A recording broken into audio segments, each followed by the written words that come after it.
আমরা অনেকদিন ধরে শুনছি যে আমাদের বাংলাদেশের তৈরি অ্যানিমে আসতে চলেছে, তবে আমরা অনেকে এই খবরটা জানি না যে পাকিস্তানে তাদের নিজেদের তৈরি অ্যানিমে রিলিজ হয়ে গেছে। হ্যাঁ, আপনারা একদম ঠিকই শুনেছেন, পাকিস্তান তাদের নিজেদের হ্যান্ড ড্রন অ্যানিমেশন মুভি রিলিজ করেছে, আর যেটার নাম হলো দ্য গ্লাস ওয়ার্কার্স। আর যেটা সেম টু সেম স্টুডিও জিবলির অ্যানিমেশনের মতো হয়েছে। আর একটা ফান ফ্যাক্ট হলো এই মুভিটা বানাতে পুরো 10 ইয়ার্স লেগেছে। এই মুভিটা বানানোর আইডিয়া 2014 সালে সর্বপ্রথম উসমান রিয়াজ স্যারের মাথায় আসে। আর উসমান রিয়াজ হলেন যে অ্যানিমেশন স্টুডিও থেকে অ্যানিমেটা বানানো হচ্ছে, অর্থাৎ মানু অ্যানিমেশন স্টুডিও ডাইরেক্টর এবং কো ফাউন্ডার। যদিও বা পুরো 10 ইয়ার্স ধরে এই মুভিটা বানানোর কাজ চলছিল, তবে এই মুভিটার ফুল স্কেল প্রোডাকশন শুরু হয় 2019 সালে। তো ওসমান রিয়াজ ছোটবেলা থেকে ডিজনি এবং জিবলি স্টুডিওর অ্যানিমেশনের অনেক বড় ফ্যান ছিলেন, এবং তখন থেকে তার মনে আগ্রহটা জাগে যে পাকিস্তানে এমন একটা কিছু নিয়ে আসা দরকার, এবং তার এই আগ্রহের জন্যই শেষমেশ পাকিস্তানে রিলিজ হয় তার তৈরি animation movie the glass workers.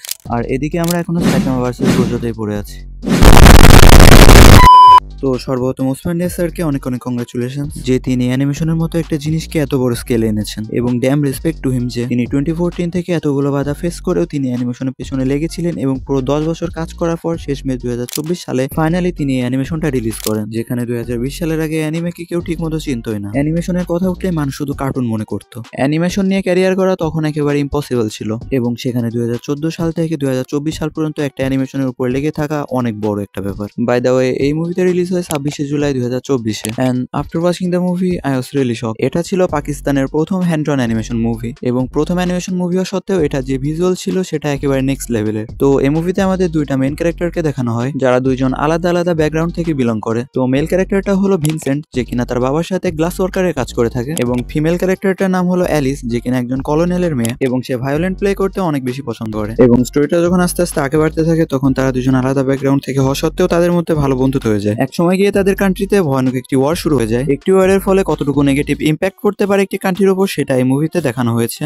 এই অ্যানিমেটা তোমরা কোনো সোশ্যাল মিডিয়া প্ল্যাটফর্মে খুঁজে পাবে না, সেই কারণে যারা অ্যানিমেটা দেখতে চাও তারা আমার ডিসকর্ড সার্ভারে জয়েন হয়ে একটা মেসেজ দিতে পারো, আমি তাদের অ্যাকাউন্টে লিঙ্কটা পাঠিয়ে দেবো। আর আমি ডেফিনেটলি শিওর যে you are gonna love the movie. তো এখানে অনেকেই আছে যারা বলে পাকিস্তানে অ্যানিমে চলে এসেছে, তো আমাদের বাংলাদেশ কি করছে? তো তাদের জন্য আমি বলে দিচ্ছি যে বাংলাদেশেও অ্যানিমে তৈরি হচ্ছে, এবং কিছুদিন পরে বাংলাদেশের তৈরি অ্যানিমে ডেড এন্ড রিলিজ হতে চলেছে, এবং বাংলাদেশে তৈরি মাঙ্গাও পাবলিশ করা হচ্ছে। তোমরা যদি চাও মাঙ্গাগুলো তোমরা রকমারি থেকে অর্ডার করে নিতে পারো। কাঙ্কাই মাঙ্গাটা আমি রকমারি থেকে অর্ডার করেছিলাম, এবং এই মাঙ্গাটা আসলেই ভালো ছিল। আসল কথাটা হলো আমাদের বাংলাদেশও বসে নেই, তো এখন শুধু প্রয়োজন আমাদের সাপোর্টের। আমরা যদি সাপোর্ট করি তাহলে ভবিষ্যতে বাংলাদেশে তৈরি অ্যানিমে মাঙ্গা অনেক রিলিজ হবে। সো হ্যাঁ, আজকের জন্য এই পর্যন্তই। তো দেখা হবে পরবর্তী ভিডিওতে। সায়োনারা। From the hidden leaf to grand blue seas, I'm breaking down stories, unlocking the keys. From ninja stuff to pirate spree, a world of dreams, just follow me. Dragons roar and titans fall, samurais honor standing tall, mecha fights in neon night.